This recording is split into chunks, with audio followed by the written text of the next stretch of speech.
통일의 필요성을 느끼지 않는 대한민국 청년들, 필요성을 느끼나 무엇을 해야 할지 모르는 청년들을 대변합니다. 탈북 청년으로서 북한 체제를 알리고 통일을 준비하는 대한민국 청년들과 소통하려 합니다. 남북한의 가치관, 문화적 충돌을 중재하며 배우고 나누는 프로그램 배나통일입니다.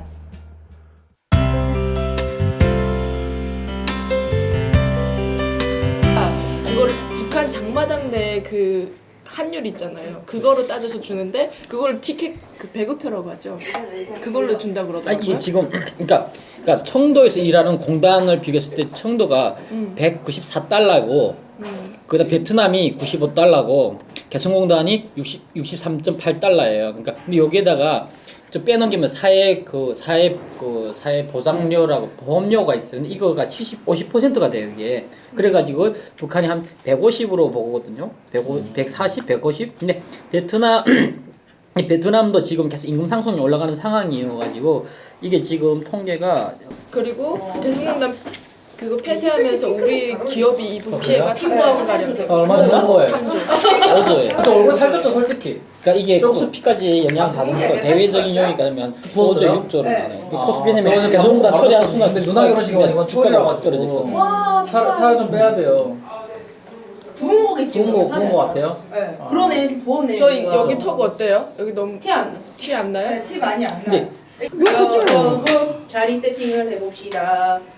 성희 씨는 거기 계시고 네. 지성 씨랑 희초 씨가 안쪽으로 조금 들어가세요. 윤희철 뒤에는 윤희철 마비대가 있지. 아 맞아요. 아 너무 감사했어요. 제가 누가 너무 말을 잘 써가지고 그때 엄마랑 쇼파에서 보고 있었거든요. 와 이분 말 되게 잘해 이러니까 베나TV 대표 장원호. 윤희철 바보. 윤희철 바보. 지성 씨 안쪽으로 조금만 들어가줄 수 있어요? 네. 아 제가 얼마 전에 영화들 몇 개 두 개 봤어요. 최근 거 안 보고 있다가 봤는데 이런 생각 들더라고. 아 부럽다. 씨. 생각 없이 나와서 생각 없이 하고 부럽다. 현민이 형 요즘 행복하신가? 약간 너무 활발하시네. 혼자만 행복하네. 아니 그쪽은 이렇게 피부 강이 나더라고요. 맞아. 컨디션이 좋아서 그런가 봐요. 잠 많이 자서 그럴 것 같아요. 처음에 우리 좀 힘차게 인사할까요? 힘차게 하면 우리 그게 박자를 맞춰야 돼. 그 기운이 좀 가는 것 같아요. 한 50분 동안. 첫 인사랑 마지막 인사 무조건 크게 하는 거예요. 안녕. 그러니까 우리 현민이 형처럼 안녕하세요 이렇게. 한번 주도해봐요. 그래 그 기운이 좀 50분 동안 가는 거. 처음에 약간 본인들 스스로한테도 그게 좋아요. 네 그러니까요. 처음에 좀 우리가 너무 차분하게 하니까 처음부터 너무 차분하게 가는 것 같아가지고. 안녕하세요. 그러니까 처음에 딱 이렇게 하면 처음에 이거 들어가자마자 같이 들어가야 돼요. 이렇게 하면 뭔가를 우리가 이렇게 표시를 해가지고 같이 인사를 어떻게 해야 돼? 여러분 하면 뭔가 성현 씨가 먼저 여러분 하면 우리가 같이 여러분 안녕하세요 이렇게 할까요? 그렇지. 그래요. 야, 근데 그런 다음에 이렇게 근황 묻고 네네네. 이렇게 얘기하면 될 것 같아요. 제가 여러분 외쳐요? 네, 좀 크게. 성현처럼 한번 해봐요. 한번. 여러분 좀 더. 같이 이거 하면 연습해서 크게. 여러분 진짜 달라지겠다. 갈라지겠다. 여러분 아니면 그냥 여러분 좀 어색한가요? 안녕하세요. 그냥. 안녕하세요. 안녕하세요. 베나TV입니다. 이렇게. 딱 하고 나면 안녕하세요. 베나TV 베나통일입니다. 베나TV 베나통일입니다. 그럼 베나통일입니다. 베나통일입니다. 처음 어떻게 할까요? 딱 이렇게 하시면. 안녕하세요. 베나통일입니다. 다 같이 해요? 라고 하면 어떨까? 우리는 그냥 안녕하세요 하고 베나통일. 그럴까요? 같이 오케이. 같이 인사하고 그럼 베나통일입니다. 한번 연습 한번 해주세요. 이거 해주세요. 하고 나면 바로. 설마 안쪽으로 조금만 설마 이거까지 다 넣고 해갔네 우리. 저 뭐니 뭐니. 아니 뭐라고요? 다시 한번 어떻게 하라고? 우리 같이 안녕하세요 하고 나면 인사하면 베나통일입니다 이렇게. 저 혼자서. 그러니까 다 같이 안녕하세요. 나 베나통일입니다. 뭐 이번 주도 쭉 하면서. 알겠습니다. 가요? 네. 가볼게요. 가볼게요. 자, 이렇게 나날이 새롭지. 스탠바이. 큐. 안녕하세요. 배나통일입니다. 이번 주도 어김없이 찾아왔네요. 네. 찾아왔습니다. 배나통일의 월요일이. 네, 다들 어떻게 지내셨나요 일주일 동안? 저는 이번 주 토요일이 또 누나 결혼식이라 가지고 되게 바빴어요. 매형도 막 집에 와서 뭐 함들고 오고 또 같이 밥도 먹고 근데 좋더라고요. 가족이 한 명 더 생기니까. 네, 그래서 뭐 요즘에 행복하게 지내고 또 일도 바빠가지고 일도 많이 하고 있고 네 그러고 있습니다. 스터디 좀 잘 돼가고 있나요? 네, 괜찮습니다. 네, 뭐, 네, 응원의 댓글 많이 봤어요. 히철리즘 강팬이라고. 네. 감사하죠. 네. 네. 어떻게 지금? 저는 지금 물집 터질 정도로 지금 뭐 이렇게 얘기한 것처럼 늘 바쁘게 살고 있는 것 같아요. 아니, 매주마다 물어보면 항상 바빠요. 뭐 이게 어느 날은 물집이 터지고 어느 날은 뭐 커피도 터지고 이게 뭐가 자꾸 터져요, 자꾸. 11월 달만 지나면은 이렇게 이게 괜찮을 것 살것 같아요? 같아요. 11월만? 11월까지만 제가 11월? 예. 11월 이제 시작했잖아요. 그러니까요. 뭐 벌써 일주일이 지나갔으니까. 갑자기 또 이게 네. 여러분 저는 죽을 때가 됐나 봐요. 제가 화장실에서 미끄러져서 넘어져가지고 지금 여기 턱이 멍이 들었어요. 네. 인생에 풍파가 많은 것 같아요. 항상 뭐가 있어 요즘마다. 네, 멍이 들었는데 아침에 파도가 많네. 저희 실장님이 제가 이 얘기를 했더니 실장님이 우리 집 애기들은 샤워하면서 매일 넘어져 그러시면서 위로해 주시더라고요. 그래서 힘이 나고 오늘도 힘차게 한번 달려보겠습니다. 네. 파도가 많으신 분이에요. 그래요. 파도가 많아요.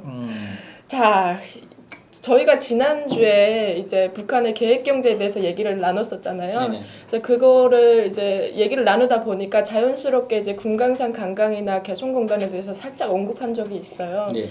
그래서 이번 해에는 4회차죠. 4회차에는 개성공단 재개해야 되나 말아야 되나에 대해서 얘기를 좀 나눠보고 싶어요. 네. 어려운. 저도 이 주제 받고 상당히 고민을 많이 했어요. 이번 주제는 또 욕도 좀 많이 먹겠구나 생각하고 뭐 욕 먹는다고 그래요. 또 말을 못할 수 없는 건 아니고 저희가 욕 먹는 걸 두려워하면 안 돼요. 두려웠어요, 솔직히. 솔직한 인정으로. 네. 근데 아니, 여기 들어와가지고 또 이렇게 요걸 뭐 먹는 거에 치중하기보다는 조금 더 이렇게 제가 몰랐던 것도 여기서 듣게 되더라고요. 그래서 내가 몰랐던 그런 가치관도 접하게 되니까 좀 더 생각이 넓어지는 것 같고. 예전에 말했다시피 그 시작점이 될 수 있다면 좋은 것 같아요. 맞아요. 저는 우리가 우리 목표가 배나 통일 목표가 중급으로 가는 게 목표잖아요. 그러니까 이제 시작해서 계속 우리가 목표로 고급이 아니고 중급으로 가는 과정이니까 더 많은 욕을 먹고 많은 이렇게 비판을 받고 좀 성장이 갔으면 좋겠다는 생각도 들었어요. 제가 어제 밤에 이제 또 매형이랑 와가지고 막 엄마가 또 가락시장에서 뭐 사왔어요. 막 회랑 막 사와가지고 먹으면서 엄마 봤다 나 내일 그거 아침에 가야 된다고. 그래서 막 개성공단에 대해서 항상 우리는 거의 가족끼리는 거의 비싸잖아요 가치관들이. 그래서 얘기를 좀 했는데 또 이렇게 얘기를 하고 뭐 얘기도 듣고 뭐 부모님께 얘기도 듣고 하다가 이제 막 아침에 와서 그래도 또 이렇게 막 헛소리를 할까봐 제 얘기를 좀 이렇게 정리를 해봤는데 조금 이렇게 쉽지만은 않은 문제가 있는 것 같더라고. 굳이 뭐 한쪽으로 찬성할래, 뭐 반대할래 이렇게 하기엔 좀 어려운 문제가 좀 있는 것 같아요. 논리로 찬성 반대로 가기에는 솔직히 저도 좀 그런 부분이 있지만은 그래도 좀 더 이렇게 어느 정도는 선을 그어줄 필요는 있지 않나 생각해요. 선을 그으시려고요. 그러니까 그보다 더 중요한 건 희철 씨가 지금 메모하고 있다는 게 더 되게 신기했어요. 왜냐면 희철리즘 하면서도 메모 안 하잖아요. 절대 안 하죠. 네, 그렇죠. 근데 지금 메모하고 책 떼고 메모 절대 안 합니다. 다시 공부하는 느낌. 수능 때도 메모 안 했는데 뭐. 정말요. 메모하고 있습니다. 네. 채찍질이 무섭더라고. 농담이고. 그러니까 이게 개성공단 뭐 폐쇄 이유는 모든 분들이 잘 알고 계시겠지만 그래도 잠깐 이제 짚어드리면은 일단은 4차 핵실험을 했었죠 북한이 올해 초에. 그리고 그 뒤이어서 우리 정부가 이에 대해서 이제 대응 조치로 개성공단 잠정 중단을 이제 선언을 했었고 이에 또 북한은 대받아치면서 폐쇄를 이제 결정을 했고 그리고 지금 현재는 여기에 북한군이 다시 주둔해 있다고 해요. 그래서 뭐 지금 상황은 여기서 뭐 일하던 노동자들은 근황을 좀 이렇게 살펴보니까 개성공단에서 일하던 노동자들은 지금 러시아나 중국으로 해외 파견이 돼서 그쪽에서 일하고 있다고. 어떤 하더라고요. 노동자요? 북한 노동자 아니면? 북한 근로자들이 중국으로 파견됐더라고요. 북한 사람들? 네, 개성공단을 운영을 못하니까 그 이제 외화벌이를 벌어들여야 되는데 그 사람들을 이제 중국이나 아니면 러시아 이런 데 파견해가지고 지금 외화를 벌어들이고 있는 상황이라고 해요. 2월 10일 그러니까 2016년 2월 10일 개성공단 전면 중단은 결정적으로 대한민국 정부에서 발표한 거 아닌가? 그렇죠. 성급하게 발표를 했죠. 성급하게 했나요? 근데 그거는 이제 뭐 각자의 어떤 시각에 따라서 판단을 내릴 문제긴 한데, 그러니까 통일부가 원래 발표를 했었죠. 통일부는 이제 잠정 중단을 하겠다라고 선언을 했고 폐쇄를 결정한 건 사실 북한이죠. 그러니까 잠정 중단을 선언한 다음에 이제 여기서 이제 북한은 좀 세게 나가잖아요. 그러니까 그러다 보니까 우린 그러면 이거를 폐쇄하겠다라고 해서 나갔고 이제 개송에서 원래 다시 이제 북상에 있던 군부대가 다시 개송 그 공단 지역으로 다시 내려와 있다라는 그런 상황이고. 뭐 그 정도. 저는 솔직히 네. 이런 부분에서는 저는 찬성 부분이거든요. 어떤 찬성? 찬성인 게 개성공단 폐쇄한다에 대한 반대예요. 그러니까 폐쇄하지 말아야 된다. 개성공단이 있어야 된다는 취지거든요. 저 왜요? 입장은. 왜 그 이유를 밝힌 이유가 뭐 시업도 어떻게까지 얘기해야 되는지 모르겠지만은 뭐 제일 중요한 개성공단 자체가 지금 그 개성공단에 나온 수익을 북한 핵 만드는데 두간다가 제일 중요한 거잖아요. 근데 북한에서는 개성공단 아니어도 1962년에 병진노선이라는 걸 내세웠어요. 그리고 66년에 김일성이 그거에 대해서 그 병진노선에 대해서 확실하게 선언했고 실질적으로 북한에 보면 61년에는 군비를 2% 정도 군비를 확충했던 거 67년에는 30% 늘렸고 그 30%에 대한 걸 지금까지도 이어져 오는 부분이에요. 그러니까 그게 개성공단에 대한 만약에 그 수익이 적으면은 작년도 통계만 봐도 중국의 수출 수입 의존도가 90%예요. 개성공단이 잠정되면 그거에 대한 걸 채워야 되길래 중국이나 제3국 계속 늘려나가는 상황이거든요. 그거는 이거 어찌 보면은 개성공단이라는 게 크면 클 수도 있지만은 어찌 보면 그거에 대한 항상 보완책으로 다른 전략을 계속 추구하고 있는 법이길래 이게 무조건 개성공단에서 나는 수익이 무조건 핵 만드는데 쓴다. 요거는 좀 쓰긴 쓰잖아요. 쓰죠. 그거는 쓰는데 근데 왜냐면 개성공단 딱 만드는 돈이 무조건 이게 핵 만드는데 다이렉트 부간다. 요게가 그건 왜냐면 이 돈 전체가 정부 북한 자체가 국가 관리잖아요. 그러니까 이게 그 돈이 들어가서 그게 나뉘니까 안 쓴다는 건 안 쓰기지만은 그게 개성공단 잠정적으로 이렇게 잘리면은 결과적으로는 폐쇄되면은 북한 그거에 대한 대응책을 다른 것도 많이 그러니까 하고 신 있다는 선배님 거죠. 말씀이 그런 건 것 같아요. 그러니까 굳이 개성공단이 아니어도 북한은 중국과의 교역량이 92%인가 되잖아요. 그러니까 맞아요. 개성공단이 아니어도 그 핵을 만들 수 있는 그런 돈은 돈을 마련한다라는 계속 거죠. 왜냐면 이게 고난행군 시기에 이 얘기는 고난행군 시기에 100만 명, 300만 명 죽으면서도 북한에서 절대로 핵을 포기 안 했고 김정일이 그런 얘기했어요.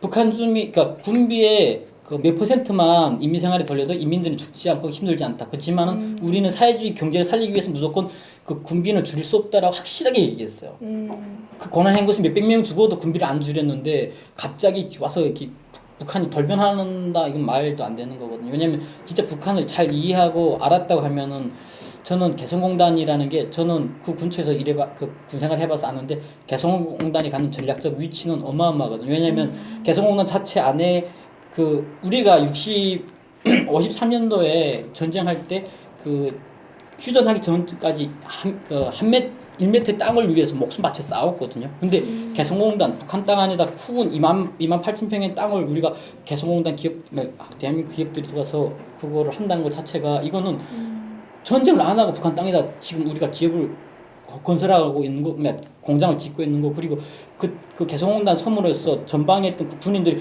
대부분 다 10km인가 15km인가 뒤로 밀려났어요. 맞아요.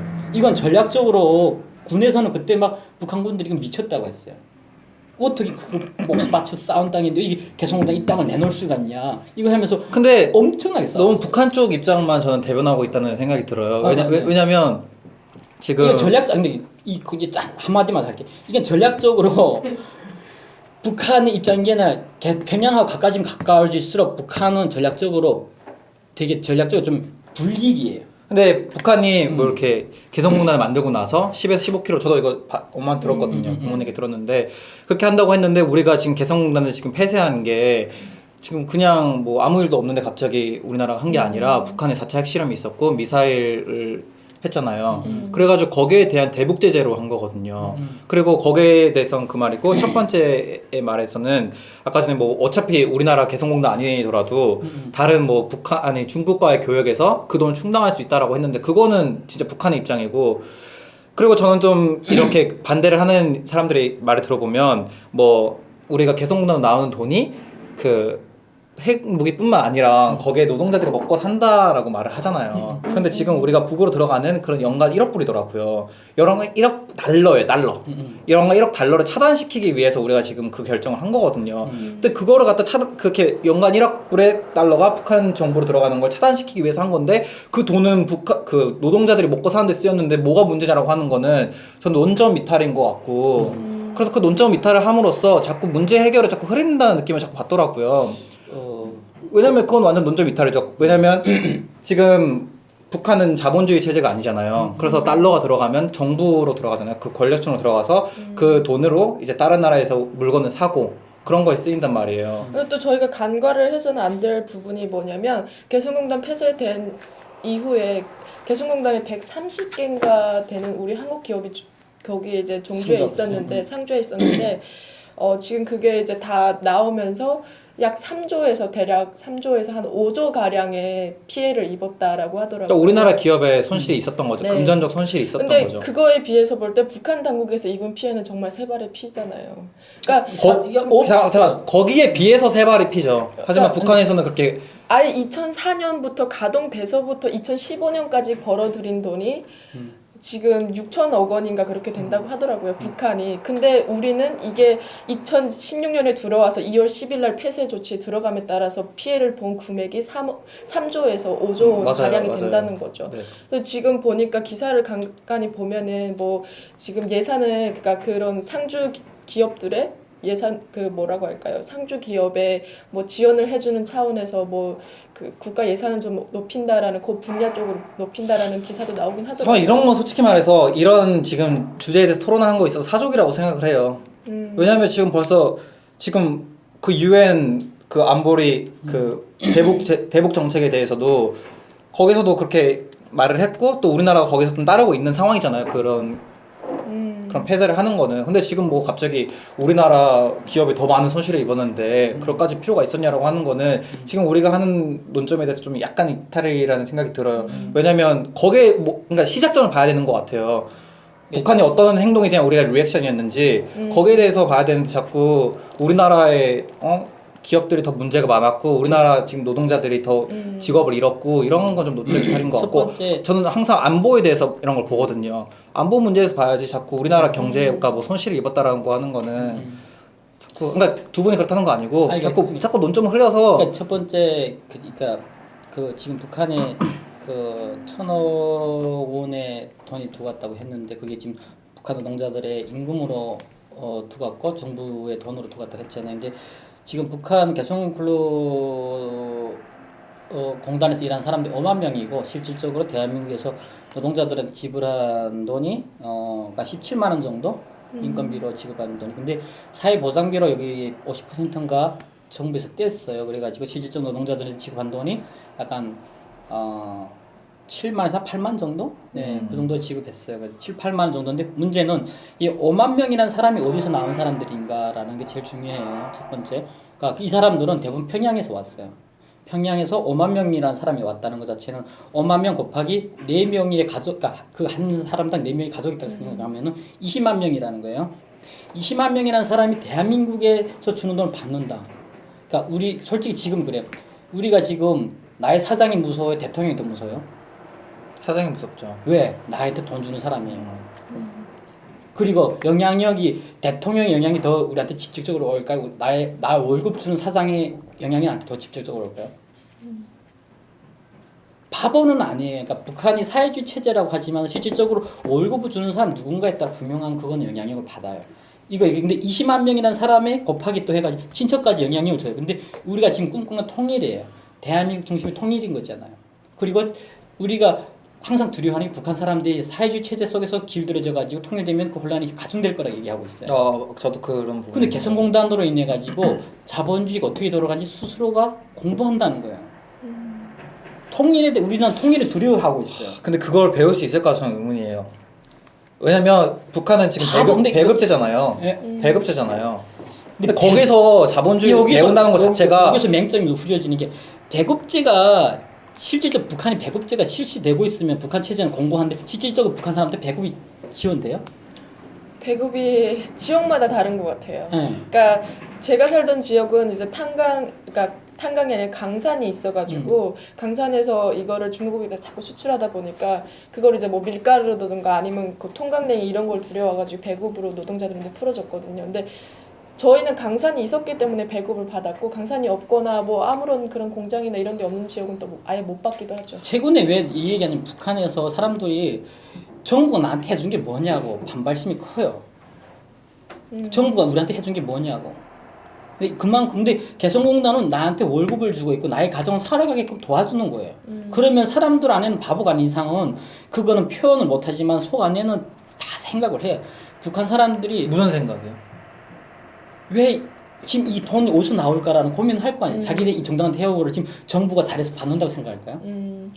분명한 거는 개성공단이 폐쇄됐을 때 이제 북한 전문 매체들이 보도한 바에 따르면은 내부에서는 개성공단이 폐쇄되면서 보통 불만이 커졌어. 노동자 한 명이 4명에서 혹은 7명까지를 이제 먹여 살렸는데 개성공단에서 일해서 받은 배고표나 이런 걸로 해가지고 근데 그거 이제 폐쇄되면서 그걸 못하게 되니까 이제 이거는 우리나라에서 핵 개발을 해서 이렇게 된 거다라고 하면서 핵 개발을 때려치웠으면 좋겠다. 우리가 이렇게 다시 못 살게 되지 않냐 이런 여론들이 많았다고 해요. 그러니까 그거는 북한 사람들의 그냥 북한 일반 사람들에 대한 생각이잖아요. 사실 북한 사회에서 그런 북한 일반 사람들의 지금 의견이 그렇게 중요한가? 근데 우리나라처럼 나가가지고 시위를 할 수 있어요. 이게 왜 아니면- 이 얘기하냐면 의미가 없는. 평양의 인구가 300만이에요. 300만 중에 20만이 개성공단으로 살았고 그 친척까지 하면은 그러니까 민심이 한국에 대한 긍정적인 민심을 갖는다. 이건 돈으로 계산할 수 없는 가치예요. 왜냐하면 동독과 서독의 통일 사례 보면은 동독의 정부가 통일을 준비해서가 아니라 동독 주민이 통일을 원했어요. 그래서 통일이 된 거예요.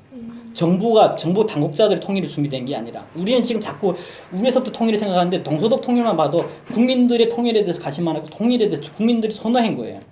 이건 개성공단이 주는 역할은 상당히 크다는 거지. 이건 돈으로 줄 수 있는 가치가 개성공단의 그 영향이 어마어마했다는 말씀이죠. 크죠. 왜냐면 우리가 신문에도 많이 봐 초코파이 열풍. 초코파이라는 건 사람 먹는데 약해요. 근데 그게 자본주의, 특히 우리 적국인 대한민국에서 주는 초코파이예요. 근데 그거에서 막 열광했다? 이거는 그러니까 그게 내면에 숨겨져 있는 건 상당히 크다는 거예요. 그래서 북한이 그거에서 겁먹어가지고 그게 뭐였지? 그 뭐야? 북한의 설기떡이라고 그거에 대응해서 설기떡이라는 건 나왔어요. 그만큼 먹는 거가 사람이 먹는 거. 나는 지금도 대통령 무서운 게 아니라 나를 월급 준 사람이 더 무서워. 왜? 자를지 말지를 결정하는 건 나의 상사니까. 솔직히 그래 지금. 아닌가? 나 개인적인 내 순수 이거는 나는 정치 이런 거 잘 몰라. 근데 순수 인간적인 면에서 난 보는 거예요. 근데 그게 저는 그러니까 너무 먼 얘기 같다는 소리죠. 항상 뭐 인간 뭐 아래로부터의 저도 그 완전 100% 동의해요. 아래로부터의 통일이 이루어져야 되죠. 위로부터 통일은 많아지는 거 아니야? 근데 왜 항상 우리 통일에 대한 문제 왜 항상 남한에서 시작하냐고 항상 남한 다 피해보고 미사일 쏘고 우리 지금 핵 쏘고 개발 다 하는데 왜 항상 남한만 참고 남한만 자꾸 해주고 북한은 도대체 뭘 하냐 맨날 북한 왜 나만 안 하냐 이게 우리는 전제로 깔린 것 같아요 지금. 아니 나만이 안 한다는 게 아니라 우리는 지금 포커스가 개성공단이에요. 첫 번째 개성공단. 그거 개성공단이긴 한데 왜 항상 저는 이런 문제에 대해서 항상 생각을 해요. 왜 자꾸 양보를 해야 되냐? 왜 항상 나만만 뭐 잘 사는 게 이런 말 안 할게요. 왜 항상 그러냐고. 왜 항상 전제로 까냐고. 왜 개성공단 나만이 한 거잖아. 나만 시행한 거잖아요. 왜 이걸 자꾸 폐쇄하는 거에 대해서 그럼 우리 노동자들이 이제 북한 노동자도 어떡해요? 그럼 북한 노동자의 민심이 안 좋아져서 한국에 대해서 어떡할 거예요? 자꾸 이런 식으로만 가니까 저는 거기에 대해서 불만을 갖는 거예요. 당연하다고 생각해. 개성공단이 처음에 논점이 자꾸 얘기한 얘기가 개성공단을 처음에 얘기한 게 북한이 얘기했을까요? 대한민국이 얘기했을까요? 개성공단을 처음에 얘기한 게 북한이 우리나라 나만 얘기했겠죠. 그렇죠. 나만 얘기했어요. 대한민국 기업이 먼저 얘기했어요. 네, 맞아요. 그리고 북한은 자기 나라를 오픈하는 거에 상당히 왜냐면 폐쇄 국가라고 소문 났잖아요. 왜냐면 그거 옛날 얘기죠. 지금은 외화 그러니까 제가 이 부분에서도 아까 경제 얘기를 했는데 지금 외화를 많이 벌어들이려고 하잖아요. 그리고 자꾸 대외 개방을 추진하고 정부 입장에서 이거는 뭐 국민들이 아니야. 국민은 뭘 알겠어요. 지금 북한 국민들이 위에서 그건 예전가 지금 태클 건 거예요. 그건 옛날 얘기라고. 자꾸 개방 안 하려고 하는 건 옛날 얘기고 지금은 자꾸 대외 개방을 하려고 지금 계속 추진하고 있는데 그거 옛날에 그런 사실을 갖고 와가지고 저는 자꾸 이렇게 혼란을 주는 것 같은데 첫 번째 혼란 아니, 혼란 북한에서 지금 개방하는 것에 대해서 두려움이 커요. 그래가지고 크길래 지금 미국 정부가 정보 폭탄을 터뜨리겠다는 것 자체가 외부 정보를 유입시키겠다는 거거든요. 개방시키면은 그거에 대해 우리 대한민국에도 외부 정보 터뜨리겠다면 대한민국 정부가 국민을 유서해? 아니에요. 그거는 우리는 개방돼 있길래 그거에 두려움이 없는 거. 북한은 개방하는 것에 대한 두려움이 상당히 커요. 제가 아는 지금 미국이 그러는 의도는 그 북한이 개방을 안 해서 니네 열자 이런 느낌이 아니라 아예 그 체제를 갖다가 전복시키려고 한다 그런 의도잖아요. 그래서 그런 거랑 좀 다른 것 같아요. 처음부터 정복이 일어나. 그러니까 그게 의도잖아요. 의도를 말하는 거예요. 그렇지, 그러니까 의도가 지금 북한이 개방을 안 해서 지금 미국이 그러는 게 아니라 그러니까 의도가 다른 건데 지금 제가 생각에는 지성님이 거리를 두기 위해서 지성님이 지금 네, 잘하는 것 같아. 잘못 지금 자꾸 여기에 있는 사실을 가지고 아니, 여기에 근데 끌어오고 여기 있는 사실 여기 끌어와가지고 자꾸 네 그러는 것 같은 느낌이 있어요. 지금. 그러니까 이게 지금 약간 정리를 하고 가면은 그래요. 잘 지금 정리해주세요. 지금 그 뭐지 싸움 나겠어. 네.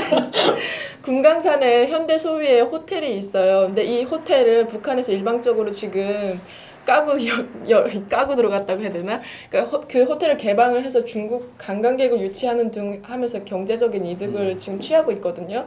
그리고 지금 개성공단 자체도 지금 북한의 신흥 부유층이라 해서 돈주라고 하는데 이 사람들이 북한에 지금 웬만한 좀 잘 나가는 기업들은 돈주들이 다 임대를 해서 지금 운영하고 있거든요. 근데 그러면 개성공단도 돈주들이 임대를 해서 운영하면 어떻겠냐 이런 의견들이 북한 내부에서 여론이 형성이 되고 있다고 해요. 그래서 간부들도 이쪽으로 치우쳐서 요거를 좀 추진해보는 방향으로 조금 약간 머리를 돌리는 추세이기도 하고 그래서 약간 저희가 생각을 해야 될 게 왜 개성공단을 뜬금없이 재개를 해야 되나 안 해야 되느냐는 이 토론을 지금 이 시점에서 하는 이유가 우리 지금 남측 자산이 거기다 동결돼 있는 상태잖아요. 근데 이거를 지금 재개를 안 할 경우에는 북한이 금강산에 있는 현대 소유의 호텔처럼 일방적으로 이거를 개방을 해서 굴릴 수가 있단 말이죠. 그걸 재가동을 해서 이제 경제적 이득을 취할 수도 있고 한데 또 한국 입장에서 생각을 해보면 그 130여 개의 기업이 거기다 투자했던 자산들이 여기 다 동결돼 있고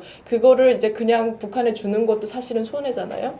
그리고 그걸 다시 이제 그러면 어떻게 해야 될까? 그래서 우리가 이걸 재개를 해서 다시 해야 되냐? 근데 남측도 어마어마한 지금 3조에서 5조 원 가량의 피해를 입었고, 근데 이거를 가만 내비둔다라는 거는 남측에서 굉장한 손해고, 그리고 지금 보면은 정부에서는 이거를 우리가 개성공단을 폐쇄한 것은 우리 그 남측 근로자들의 신변 안전도 있다고 해요. 그러니까 4차 핵실험도 이런 것도 있지만 그 근로자들을 인질로 잡아서 뭘 더 큰 걸 요구를 할 수도 있고 하다 보니까 통일부 발표가 나왔을 때 선언을 할 때 그런 얘기를 했었어요. 인질로 잡아서 그런 인질이 돼서 어쨌든 신변에 피해가 갈 그런 거기 때문에 다 철수시킨다라는 얘기가 나왔었고 이런 지금 상황인데 그냥 저희가 지금 뜬금없이 계속 뭐 이게 왜 시작됐는지 그 피해액이 얼마인지 이게 아니라 지금 그 북한 내부에서 일어나고 있는 여론에 초점을 맞춰서 이거를 생각을 해야 되는 거죠. 그러니까 그냥 내비두면은 북한에서는 좋은 노릇인 거예요. 이게 결국에는. 그러니까 근데 저도 그 생각을 해봤어요. 물론 당장은 우리나라가 손해가 많아요. 근데 저는 왜 우리나라 정부가 그렇게 했을까? 우리나라 정부가 뭐 멍청해가지고 그걸 갖다가 막 중단시키고 뭐 아까 2조 원, 3조 원을 피해봤을까라는 생각을 해봤어요. 뭐 아니겠죠, 당연히. 3조 아무튼. 왜 그랬을까? 장기적으로 보고 그런 것 같아요. 제가 아까 전에 아침에 했는데 뭐 사실 국제무역의 결제 수단은 달러잖아요, 달러. 그렇죠. 그러니까 그 달러화가 국방의 힘이고 경제력의 국방력이잖아요. 저는 그 부분에 맞춰서 자꾸 생각을 하게 되더라고요. 물론 아까 뭐 우리나라 피해 뭐 있겠죠. 하지만 계속 개성공단 인해서 1억 달러가 들어가긴 하지 이건 맞잖아요. 1억 달러가 북한 그 수뇌부라고 해야 되나? 거기에 자꾸 들어가서 그걸로 자꾸 국제무역에서 뭐 부품을 사고 뭐를 사고 하잖아요. 그게 자꾸 핵무기로 들어가는 거 맞잖아요. 그래서 거기에 대해서 뭐 그게 얼마가 됐든 그게 8%가 됐든 9%가 됐든 우리나라 입장에서는 우리나라의 그런 돈으로 자본으로 그런 걸 미사일을 산다는 것을 막고자 하는 거고 차단하고자 하는 거고 저는 조금 거기에 맞춰서 자꾸 생각을 하게 되더라고요. 그래서 어디에 초점을 맞춰서 생각하는 거에 따라 좀 다를 것 같아요. 그러니까 지금까지는 왜 폐쇄를 했는지에 대한 얘기가 좀 많이 나왔던 것 같아요. 근데 반대축의 여론을 보면은 저희가 뭐 이렇게 어떻게 무력으로 통일을 할 거 아니면은 무력으로 아니고 평화적으로 다 보면은 남북 관계를 개선을 해야 되잖아요. 근데 개선에 있어서만큼은 이 개성공단 운영만큼 좋은 영향을 가져올 방책이 없다라는 그건 그런 동의해. 부분이 나오더라고요. 그럼 저 하나만 물어볼게요. 궁금한 게 있는데 그러면 개성공단이 지금 폐쇄됐잖아요. 그럼 지금 만약에 우리 가정을 해요. 그냥 궁금해서 갑자기. 그럼 지금 개성공단이 지금 다 돌아가고 있어요. 그러면 북한이 자꾸 핵 개발하고 우리나라한테 뭐 그 위협하고 천안함 뭐 하고 자꾸 우리나라 참고 이 상황에 대해서 어떻게 생각해요? 그래도 우리는 개성공단 계속 이어가고 우리는 소 보내고 자꾸 쌀 보내고 해야 되나요? 이게 보낸다는 개념이 왜냐면 지금 개성공단이 북한에 미치는 영향력은 지대하게 작아요. 그게 작다는 개념이 완전 작다는 근데 북한 전체에 비해서는 크지만은 그렇다고 개성공단이 무너짐으로써 북한 경제가 무너지는 상황은 아니에요. 근데 이게 베트남 같은 경우는 달라. 왜 베트남 사례를 넣는 게 베트남은 삼성이 그 베트남 경제 30에서 35% 차지한다고 하더라고요. 만약에 베트남에서 삼성이 빠질 때 베트남 어떻게 될까? 큰 타격이 있겠죠. 상당히 큰 타격이. 북한한테는 개성공단이라는 이게 저는 이런 거 많이 키워야 된다는 것 자체가 남북 관계가 그러니까 이게 북한의 경제를 좌우지할 정도 남한 기업들이 북한에 두고 하면은 쉽게 북한이 그렇게 못해요. 근데 지금 약간 가덕이 단계 개성공단이 이제 가덕이 단계예요. 가덕이 단계에서는 소모적 피해가 분명히 이런 말은 해가지고 또 정부 논란 나겠지만은 소모적 피해가 분명히 날 거예요. 하지만 근데 이게 북한에서 이게 대한민국이 어떤 봉제하시는 회장님 그러더라. 봉제만 해서 북한의 주민들 먹여 살릴 수 있다고 하신 회장님도 있었어요. 근데 그만큼 이게 봉제를 해서 북한 주민들 먹여 살릴 수 있는 경제적 대한민국 기업이 들어가는 순간에 북한이 쉽게 자기 하고 싶은 대로 못 해요. 그러니까 북한이 자꾸 이렇게 해가지고 약간은 그러니까 외교라는 게 그런 정치고 외교라는 게 그런 것 같아요. 적정거리 더 가면서 자기의 생태계, 자기의 정치적 기반을 구축하기 위한 북한 입장에서는 개성공단이 커지는 것도 좋아하지 않지만 또 작아지는 것도 원치 않고 그리고 적정이 나온 돈은 항상 자기가 이익 챙기고 싶은 게 그 북한의 정치적 논리거든요. 그러니까 저는 좀 한 수 두 수 좀 더 떠야 된다는 생각이 들어요. 우리가 진짜 통일을 생각하고 있다면. 그리고 통일의 목적은 잘 살자예요. 대한민국의 5천만 가지고 지금 대한민국 지금 현재 상황 가지고는 이렇게 지금 자꾸 뭐 경기 침체 우리가 나가고 일자리 없어진다고 하잖아요. 왜 대기업들 대부분 다 해외에 나가고 있는 상황이잖아요. 우리가 살려고 하면 통일밖에 없다는 생각. 근데 통일이라는 게 북한이 갑자기 붕괴돼서 통일하자 이거는 남북한이 다 죽는 길이에요. 알겠지만은 북한 사람들하고 뭐 많이 얘기해봤죠.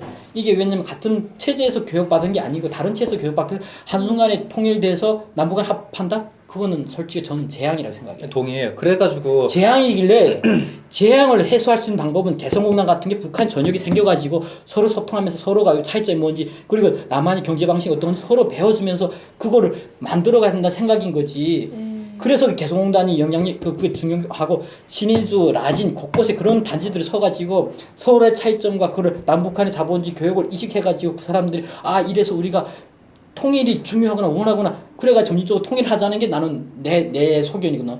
갑자기 김정은이 만약에 오늘 죽어서 남북한이 통일된다.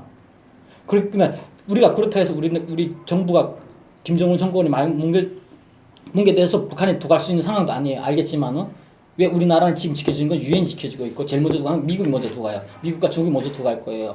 그러니까 이 모든 상황을 우리가 극복하기 위해서는 개성공단 같은 게 많아야 된다는 상황인 거죠. 이렇게 되면 좋죠. 이렇게 되면 최고의 그림이죠. 네. 하지만 그거 맞아요. 개성공단의 의미가 자급자족을 통해 북한 경제의 자급자족을 통해서 더 좋은 나라를 만들자는 거였잖아요. 경제적으로 좀 더 부강한 나라를 경제적으로 이게 자꾸 논점이 흐르는 게 북한을 경제적으로 부강한 나라 만들자는 게 아니라 대한민국의 차이를 개성공단이나 라진선봉이나 신의주 이런 특구를 해가지고 그 차이를 남북한의 차이를 주민들의 인식의 차이를 좁히자는 거 그리고 북한 주민들한테 자본주의 경제에 대한 인식을 좀 심어주자는 그거지 북한 부강한 나라를 만들자는 그런 그렇게 시작한 건 아니었어요. 그러니까 신 선배님의 말을 그러니까 두 정부가 그렇게 시작한 건 아니었잖아요. 그거는 우리의 생각이고 신 선배님과 그 지인들과 많은 사람들의 생각이고 두 정부는 그렇게 시작한 건 아니죠.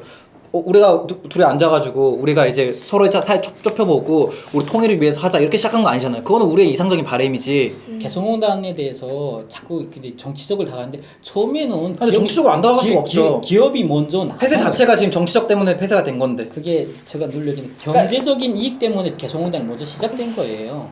기업이 먼저 나서서 그 개성공단을 만들자 한 거고 그게 정부가 그냥 이렇게 근데 그게 지금 정치적으로 번져진 거잖아요. 그러니까 하는 얘기예요. 그러니까 신 선배님이 엄청 열변을 토하셨는데 그냥 간단하게 요약하면 그래요. 신 선배님은 개성공단이 그렇게 뭐 돈을 북한에 줘서 핵무기를 만들게 한다 그러는데 그러면 그럴수록 더 많이 뭐 라진 선봉이라든가 이런 경제 특구들 그런 걸 더 만들어 가지고 북한 주민들에게는 자본주의에 대한 그런 걸 이식시키고 정부에서는 이게 북한 내부에 진입해 있는 한국 내 뭐 기업이나 이런 자본주의 그런 시스템이 많아질수록 함부로 행동을 못 한다는 거죠. 우존도를 더 키워가지고 함부로 행동하지 못하게 만들고 주민들에겐 자본주의 의식을 이식시키고 이렇게 해서 점차적으로 통일하는 쪽으로 뭐 이렇게 이끌어가자 이 말씀인 거죠. 네 맞아요. 네. 지금 우리나라 같은 경우에도 대기업 우리나라 그 100대 대기업 아니 10대 대기업 보면 외국인 지분이 50%예요. 외국인이 여기에서 2, 3조만 하루에 팔아도 3, 4조만 그 주식시장에서 팔고 나가도 코스피는 막 아우성쳐요. 왜냐하면 외국인 지분도가 그만큼 높길래 그래. 삼성 지분도 보면 50% 외국인 지분이고 현재 똑같아요. 필리핀이 망한 이유가 미국이 철수하면서 미국 자본이 빠졌어요. 그러면 필리핀 폭삭 망한 거예요. 그게 경제라는 부분이 그러니까 우리가 지금 통일하자고 하는 이유도 잘 먹고 잘 살자예요. 행복한 세상을 만들자예요. 우리 같이 망하자가 아니거든요. 그러니까 우리가 넌 좀 자꾸 후려지는 게 개성공단이 이게 자꾸 넌 좀 잘 살기 위해서 어떻게 할까를 고민하다 보니까 이런 얘기 나오는데 과연 이렇게 말하면 아마 정북이란 단어가 달릴 거예요. 분명하게. 뭐 분명한 건. 신경 안 쓰고. 근데 신경 안 쓰기로 했는데 왜 제가 자신 없이 쓰는 것 같은데요? 어른 사이는 정보밖에 없는데. 살짝 조심스럽긴 해요. 어제도 그 댓글 보니 그런 약간 멘트들이 있어가지고 약간 조심스럽겠는데 분명히 그런 건 근데 문제는 잘 살기 위한 노력을 위해서 이런 얘기 하는 것 자체 가지고 부정을 한다고 하면은 모르겠어. 그분 어떤 그러니까 같이 망하는 통일을 생각하고 있는지 모르겠어요. 갑자기 북한이 내일 모레 망한다? 그거는 진짜 재앙이에요. 왜 재앙이에요? 북한 사람들이 대량으로 대한민국에 와도 문제지만은 그거를 대한민국에서 그걸 수습할 수 있을까요? 만약에 내일 대한민국이 망했어, 북한이 망했어. 북한 지금 대량으로 와. 그럼 어떻게 할까요? 근데 이거 맞아요. 다 맞는 말이에요. 저도 솔직히 지금 반대하는 입장만 말하고 있어가지고 그만 말하고 있는데 맞는 말이죠. 너무 좋은 얘기죠. 좋은 그림이고 좋은 그 빅피처죠. 빅피처. 큰 그림. 근데 저는 자꾸 대북 제재에 대해서 왜냐면 우리가 갑자기 중단한 게 아니니까 우리 다 알죠. 다 알아요. 이 말이 옳은 거 다 알고 이렇게 되면 최고의 선택인 거 아는데 저는 자꾸 그 대북의 제재에 대해서 대북 리액션에 대해서 입장에 생각했어요. 왜냐면 계속 지금 뭐 우리가 준 돈으로 우리 남한에서 나온 돈으로 다 만든 거 아닌 거 알아요. 미사일 우리 돈으로 미사일 다 만들고 옛날 햇볕 정책으로 그 모아놓은 걸로 나가가 다 아닌 거 다 알죠.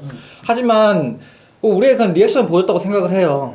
자꾸 4차 핵실험하고 우리한테 뭐 이렇게 도발하고 그럼 우리는 뭐 어떻게 해야 되냐? 하지 말라고 빌어야 되나? 저기 박근혜 가가지고 무릎 꿇고 아니잖아요. 그만큼 그러니까 거기에 대해서 리액션했다고 생각하지. 그래서 재계에 대해서는 저도 뭐 재계하면 안 돼. 나 재계하면 나 이민 갈 거야 이런 건 아니에요. 근데 거기에 리액션에 대해서 저는 옳았다고 생각을 해요. 그럼 우리가 어떻게 해야 되냐? 그렇게 우리한테 우리 불안하거든요. 우리 사람들도. 저도 그때 아마 이 얘기는 아니지만 그때 누가 죽었죠? 김정은의 아버지가 죽었잖아요. 그때 저 엄청 불안했어요. 그때 제가 의경이었는데 막 이상한 썰도 많이 떠돌았고. 전쟁 날까.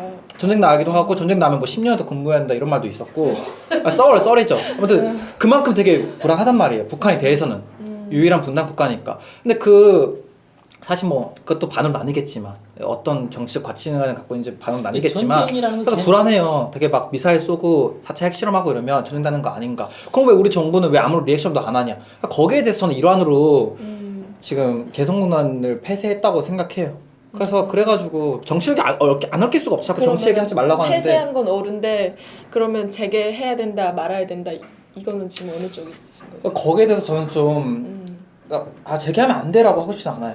또 재개해야 된다라고 하기에는 좀 그러면은 이게 이렇게 얘기를 하다 보면은 이견이 좁혀지지 않을 것 같아요. 그래서 만약에 그러면 저희가 상상력을 발휘를 해서 상상력이니까 최대한 현실적으로 한번 생각을 해보자고요. 만약에 전제 조건이 있다면은 각자가 생각하는 전제 조건이 있을 거 아니에요.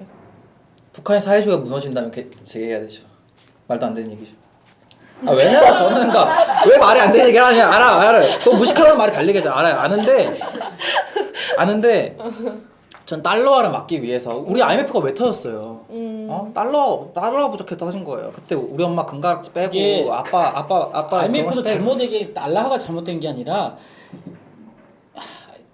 IMF 또 나가면 또 이렇게 언론의 주제 벗어나는 것 같아요. 달러가 잘못된 게 아니에요. 잘못됐다는 게 아니라 달러가 부족해서 나온 거죠. IMF 기본 원인은 그 금리로 인한 차익 때문에 외국인 자본이 많이 들어와가지고 결국에는 그거에 수습하기 결국엔 그거 IMF까지 가면 복잡한 얘기가 되니까. IMF는 뭐 어쨌든 그래요. 네. 어쨌든 그래요. 기업 사냥이 있었다라는 속설도 있더라고요. 이게 속설은 둘째 지금 그러니까 우리나라는 우리나라 IMF 얘기하지 말고 내수 경제 제가 IMF 얘기를 한 거는 내수 경제 대비 달러를 많이 갖고 있다 보니까 어쨌든 그런 거 갚을 수 있는 능력이 안 돼가지고 결과적으로 그게 근데 지금 현재 우리나라도 내수 경제 상황이 되게 안 좋아요. 그러니까 네. 뭐 IMF 얘기 죄송해요. 근데 저도 죄송합니다. 제가 잘못했어요. 제가 잘못했는데 제가 IMF 얘기를 한 건 어쨌든 달러화가 국방력이라는 거 말하고 싶어서 한 말이에요. 어쨌든 달러화 경제와 달러와 경제력, 국방력 말하고 싶어서 한 건데 거기에 자꾸 장기적으로 뭐 1억 달러 더 하면 더 커지면 더 들어가겠죠. 근데 그 돈이 진짜 뭐 자본 주면 배우고 그 아까 그 빅피처대로만 된다면 얼마나 좋아요. 하면 그 돈이 자꾸 두꺼 맨 위로 올라가가지고 어떤 데 쓰이는 거잖아요. 거기에 플러스 리액션. 저는 그거에 대해서 얘기하는 그래서 거예요. 그런 얘기가 잠깐 나왔었어요. 뭐였냐면 그거였어요. 그러면은 개성공단 근로자들한테 월급을 주는 걸 달러로 주지 말고 그러면 하나로 주는 건 어떠냐? 하나를 줘서 한국 제품을 구매하게 그런 얘기를 하는 하자는 게 아니라 그건 가정한 거죠. 네. 아니 그게 문제가 아니라 달러가 자꾸 위로 가가지고 그거 자꾸 대외 무역에 쓰니까 저는 거기에 대한 문제적으로 말한 거지. 노동자 선수 지금 거기에 논점에서 그러니까 아예 달러로 들어가는 걸 차단해야 된다 이 말씀이잖아요. 그게 무섭다는 거죠 사실. 차단해야겠다라고 말하고 싶지 않고. 첫 번째는 지금 우리가 개성공단에 들어가는 돈이 결과적으로는 북한의 핵을 만들어 가지고 남한을 위협해 가지고 우리 전쟁에 항상 공포를 가진다 그거잖아요. 거기에 대한 리액션을 말한 거예요. 그렇죠. 네, 대북 제재를 말한 첫 번째 저는 여기에 대한 게 전쟁이 일어나요? 모르죠. 2차 전쟁도 누가 일어날 줄 알았겠어요? 그거 아마 최태민도 몰랐을걸요? 그게 모르는 거. 2차 대전이고 한국 전쟁이고 그러니까 저는 한국 전쟁에 대한 그 공부 2차 대전 보면은 전쟁은 준비 없이 전쟁은 안 일어나요. 그리고 6.25 전쟁도 그렇고 그 6.25 전쟁이 그럼 준비가 있었나요?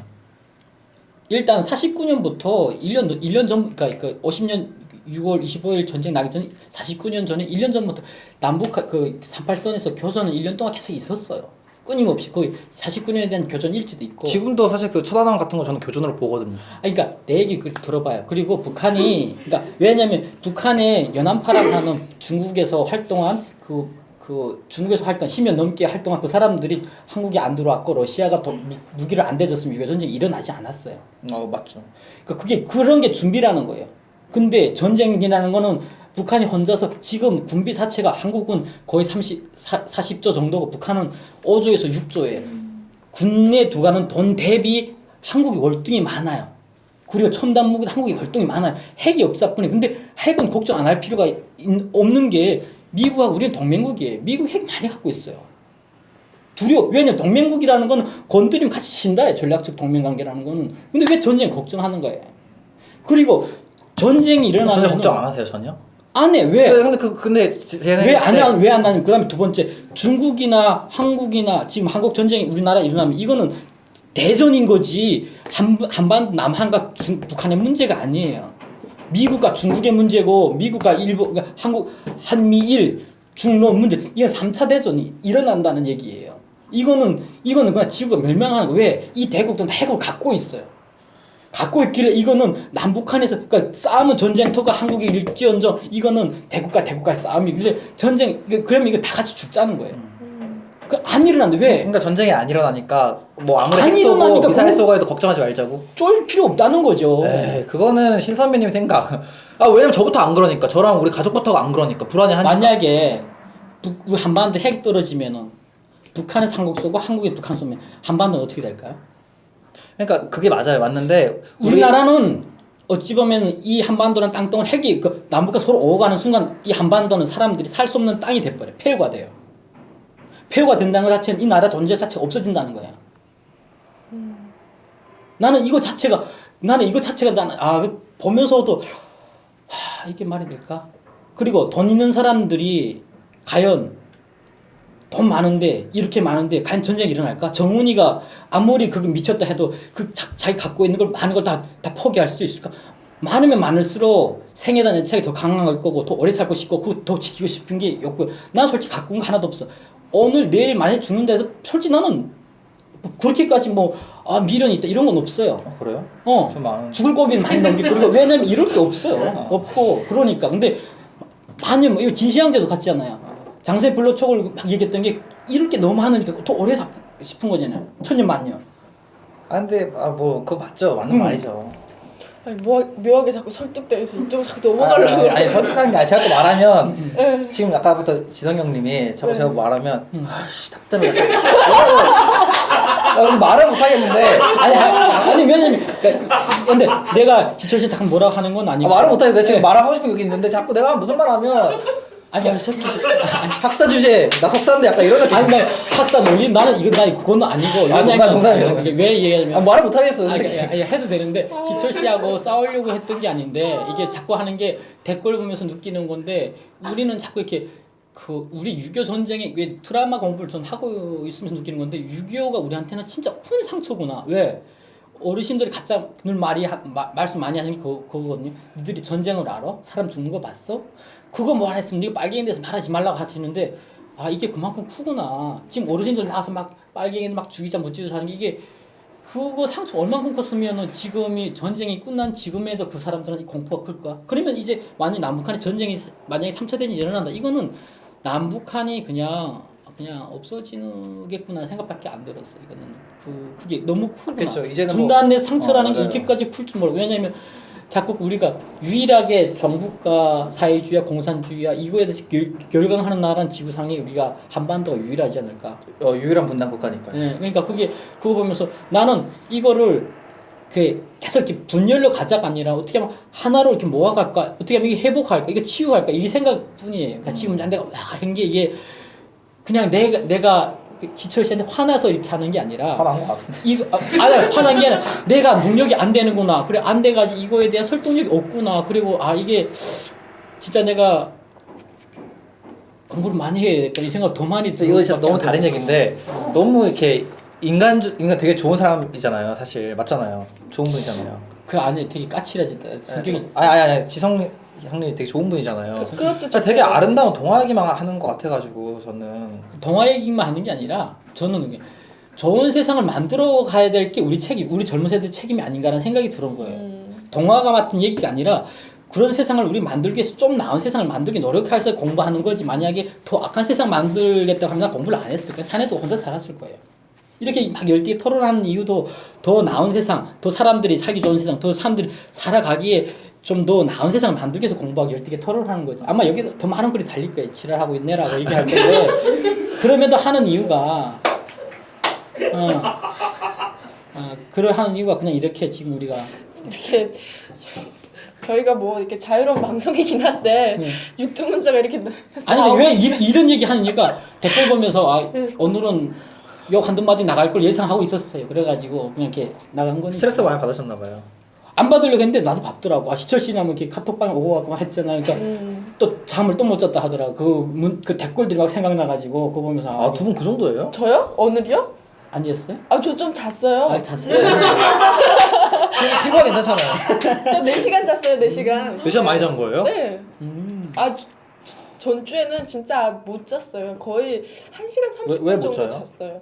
이게 댓글들이랑 이게 자꾸 지나갔구나. 아니 그렇게 그 정도예요? 아니 이게 자질에 대해서 생각하다 보니까 댓글이 스트레스가 아니라 이제 댓글을 보고 나서 내 자질이 이렇게 떨어지는구나라고 이걸 생각하다 보니까 계속 생각을 하게 되더라고요. 두 분 다 크게 드실 분이네. 전혀 그런가요? 넌 좀 자꾸러지 그런데 그러니까 나는 그냥 부모 세대들이 열심히 그러니까 열심히 노력해서 만든 대한민국이잖아요. 그러니까 6.25 전쟁과 그리고 전후 그 폐허에서 대한민국 만들었고 그리고 우리나라가 식민지에서 이만큼 만든 대한민국을 더 멋있는 대한민국, 더 나은 대한민국을 만들어야 되기 위해서 우리가 지금 열띠게 토론하는 거고 그렇게 하기 위해서 지금 우리가 이런 것도 논의한다는 생각이 들어요 저는. 그렇죠. 어떻게 생각하시나요? 맞죠. 저는 형님 하는 말 100% 다 맞아요. 네. 맞다고 생각이 아까부터. 그러니까 우리가 지금 이렇게 희철 씨도 아까도 얘기했는데 본인 생각 아닌 것도 있지만은 시청자들이 얘기하시는 걸 맞춰가지고 그거에 대해서 그렇죠. 대표하는 입장에서 얘기한다고 하셨잖아요. 그러니까 저도 저는 대표 모르겠고 저는 순수 내 주관적인 생각을 던지. 저도 뭐 대표라기보다는 저와 그 제 또래 애들이 많이 생각하는 걸 많이 말해요. 그래서 저뭐 아주 아닌 얘기는 하지 않아요. 나 맞아요. 아닌데 뭐 남이 얘기했다 얘기하잖아요. 저희 주변에 친구들도 다 이렇게 얘기를 해요. 다 얘기를 하고 이제 그 속에 이제 저도 있다 보니까 저도 이쪽으로 많이 치우치죠. 이게 제 문제점이 뭐냐면 맞아요. 이게 북한 이 위에 사람들이랑 그 수뇌부라고 아무튼 뭐 거기 애들이랑 북한 주민들이랑 다르게 봐야 돼요. 다르게 봐야 되고 이 사람들 우리 한민족이고 내 피부치잖아요. 근데 이게 가끔씩 힘들어요, 사실. 맞아요. 아, 막 전 솔직히 북한 되게 싫어하거든요. 그러니까 뭐 이렇게 같이 통일해야 되는 입장인 건 분명한데 아직까지는 그래도 내 주 적이라고 생각하고 물론 교육받은 것도 있겠죠, 군대에서 이렇게 하고 했지만 이게 힘들어요, 사실. 근데 이게 통일의 사실 첫 출발이거든요.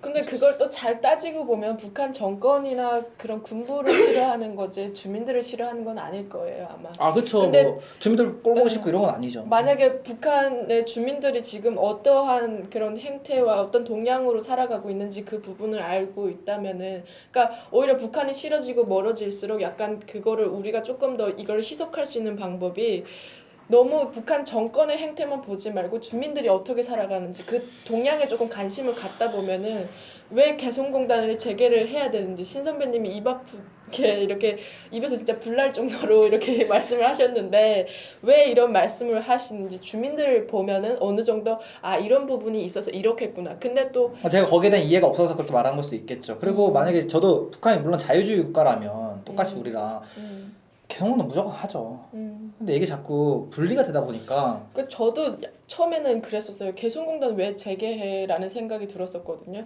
저는 비교적 어릴 때 와서 그런지 이렇게 약간 조금 좀 더 이성적인 것 같아요. 뭐, 그렇다고 신 선배는 이성적이지 않다 이게 아니라 감성적이에요. 조금 더 이렇게 맞아요, 감정적이에요. 멀어지는 게 있어요. 사실 객관적으로 바라보게 되는 그런 게 조금 있는데 처음엔 저도 지금 상태 재개하는 거 옳지 않다라는 생각을 했었어요. 근데 신 선배님이 이제 막 말씀하신 중에 딱 저한테 와닿았던 게 뭐냐면, 그러니까 북한 정권이 이제 개성공단을 통해서 끌어들인 돈으로 핵무기를 개발하고 이런 게 있는데 이거를 최소화 시키면서 그 반면으로 그런 개성공단 같은 특구들을 계속 만들어서 더 이제 뭐라고 할까요? 우지하게 더 만들어서 북한이 함부로 했을 때 그냥 북한이 시청일 수 있는 정도까지 되게끔, 그러니까 아까 동남아 예를 들어서도 말씀하셨던 것처럼 그렇게 하면은 좋을 것 같다라고 하는데 저도 장기적으로 봤을 땐 그 방법이 좋을 것 같다라는 생각이 들어요. 아까 북한 쪽만 1,000억 들어갔다고 했죠, 1년에. 아니요. 1억 달러. 1억 달러. 1,000억이잖아요. 네. 근데 개성공단에서 지금 이건 통일부 자료인데 생산액이 3조 2천억이에요. 그럼 1억이면 몇 퍼센트 들어간 거예요? 0.5% 들어갔어요.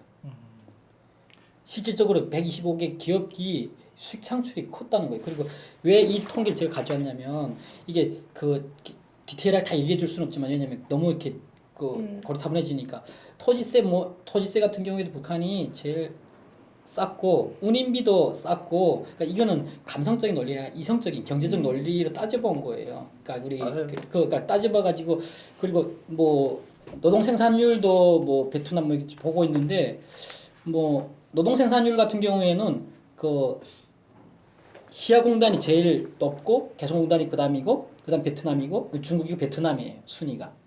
생산율 자체도 이거 보면서, 그러니까 나는 학번의 경영이다 보니까 뭐 감성적이기도 하지만 되게 어떻게 하면 더 이익을 낼까, 어떻게 하면 더 이로울까가 솔직히 저는 많은 초점이 맞춰진 부분이에요. 그러니까 이게 지금 뭐 정치적 논리는 잘 모르겠어. 너무 복잡해가지고 그 두 가지 너무 이렇게 얽혀서신 것들 많아요. 근데 이익적인 면 125개 기업이라는 게 솔직히 지금 대한민국에서 경쟁이 힘들지 않아요. 그때 여기 들어온 게 다 중견기업들이에요. 그러니까 우리나라 중견기업 되게 산업 기반이 약해요.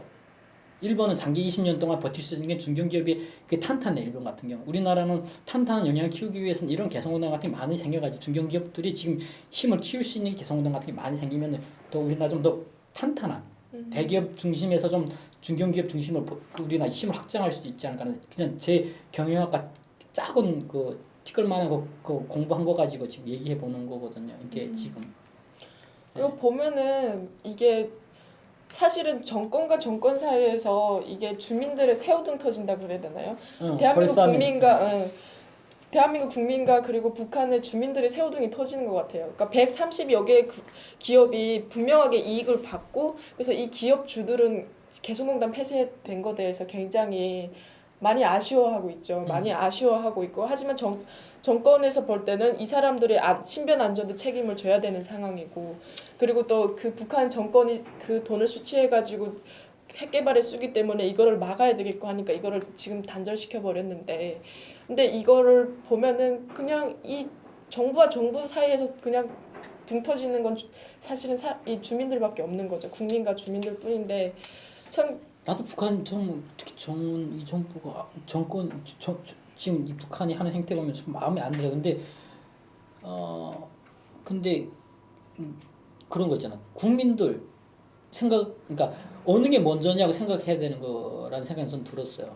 가장 중요한 국민이라는 생각이 대한민국 국민도 중요하고 북한에 있는 주민들도 중요하다. 그러면 주민들의 기준으로 우리는 어떻게 생각해야 될까? 이 생각을 둔 거예요. 이거는 뭐 어느의 정치적 이익을 대변하는가가 아니라 나는 지금 공부하는 이유도 대한민국 국민, 북한의 주민들 잘 살게 하는 방법이 뭘까를 고민하고 있는 사람 중에 하나여가지고 나는 두 정부들의 그 생각 그런 관심이 별로 없어요. 그럼 어떻게 하면 이 주민들 남북한의 주민들이 잘 살게 하는 방법이 뭘까를 고민하고 있는 사람 중에 하나여가지고 정치적 누가 날 보고 너는 보수냐 진보냐 할 때 보수도 진보도 아니다 나.